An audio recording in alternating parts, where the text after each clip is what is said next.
ആകെ ഇച്ചിരിക്കോളം ബട്ടർ ഉണ്ടായിരുന്നുള്ളൂ. Chicken വറുക്കാനുള്ള butter ഉണ്ടായിരുന്നു, പിന്നെ സവാള വാട്ടാനുണ്ടായിരുന്നില്ല. അത് ഞാൻ നെയ്യിൽ വാട്ടി. കുഴപ്പമൊന്നും ഉണ്ടായിരുന്നില്ല, ടേസ്റ്റൊക്കെ ഓക്കെ ആയിരുന്നു. ഒരിത്തിരി ബട്ടർ ചിക്കൻ ഉണ്ടാക്കണേ. ഇഞ്ചി വെളുത്തുള്ളി പേസ്റ്റും മഞ്ഞൾപ്പൊടി ഉപ്പും മുളക് പൊടിയും കൂടി ഇട്ട് ചിക്കൻ പുരട്ടി വെച്ചിട്ടുണ്ടായിരുന്നേ. കുറച്ച് നേരം കഴിഞ്ഞിട്ട് അതൊന്ന് ബട്ടറിൽ വറുത്തെടുത്ത് ആ പാത്രത്തിൽ തന്നെ സവാളയും പച്ചമുളകും തക്കാളിയും കാഷ്യൂ അതും കൂടി ചേർത്തിട്ട് ഒന്ന് വഴറ്റിയെടുക്കണുണ്ട്.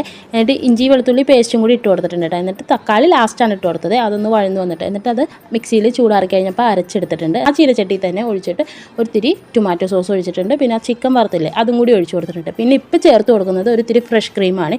അതും കൂടി ചേർത്ത് നന്നായിട്ട് തന്നെ ഒന്ന് മിക്സ് ചെയ്യുക. എന്നിട്ട് കുറച്ച് നേരം ആ ഫ്രഷ് ക്രീം ചേർക്കണതിന് മുമ്പ് വരെ ഒരു 5 മിനിറ്റോളം അതൊന്ന് വേകാൻ വേണ്ടി വെക്കുക. എന്നിട്ട് ഫ്രഷ് ക്രീം ചേർത്ത് കൊടുത്തു കഴിഞ്ഞിട്ട് ഒരിത്തിരി കസ്തൂരി മേറ്റിയും കൂടി ഇട്ട് കൊടുക്കുക. ഇത്രേ ഉള്ളൂ സംഭവം. പിന്നെ ഇത് ഞാൻ ബട്ടറിലല്ല ചെയ്തത്, ചിക്കൻ മാത്രം ബട്ടറിൽ ചെയ്ത് ബാക്കിയെല്ലാം ഞാൻ നെയ്യിലാണ് കേട്ടോ ചെയ്തത്.